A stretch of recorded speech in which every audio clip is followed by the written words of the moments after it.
It's silly. It's silly. Yeah. The Chabadnik who convinces a goy to keep the seven Noahide laws, and then these goyim who identify as Noahides, do the Chabadniks look at these at goy who keep the seven Noahide laws with enthusiasm and identify as goy, I mean as Noahides?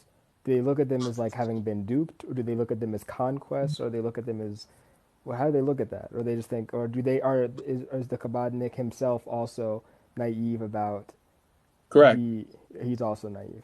Right. He's also naive. The, to be honest, the average religious person just sort of parrots what other people say.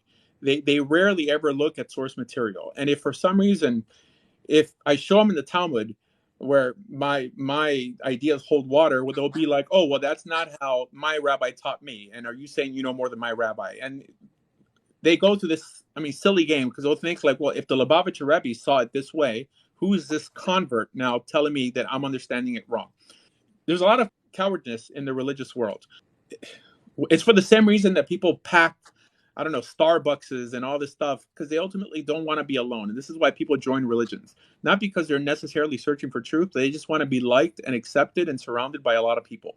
And one way to halt that quickly is challenging the status quo, unfortunately.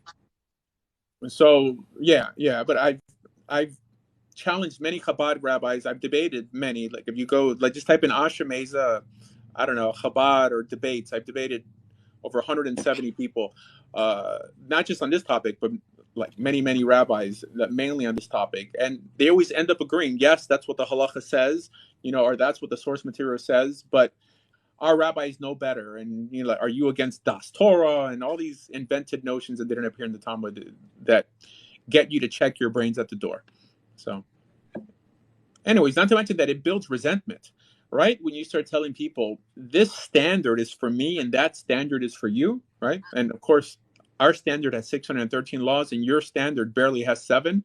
It's kind of demeaning, you know? It's like you're infantilizing the entire world. Like, okay, just keep this and we keep that. It's stupid. Clearly, you believe your standard is superior. So you either think that the rest of humanity is not capable of keeping up, which is No, not. It doesn't appear in the Talmud like this. It doesn't appear in the Torah like this. It does appear in the Zohar like this, unfortunately, and in Kabbalah and in Hasidut, it's which I'm just a not. difference of neshama. Don't you understand? It's not that we're higher or lower, just different neshama. Well, that's what they say, but nowhere in the Talmud does it make a distinction, or in the Torah, or in Tanakh. It never makes a distinction between a Jewish neshama and a Goyish neshama. This is completely invented by Kabbalah and mainly solidified by the first two prakim in the Tanya. The whole like Chelek Elokam Imal Mamish it appears nowhere in the Talmud.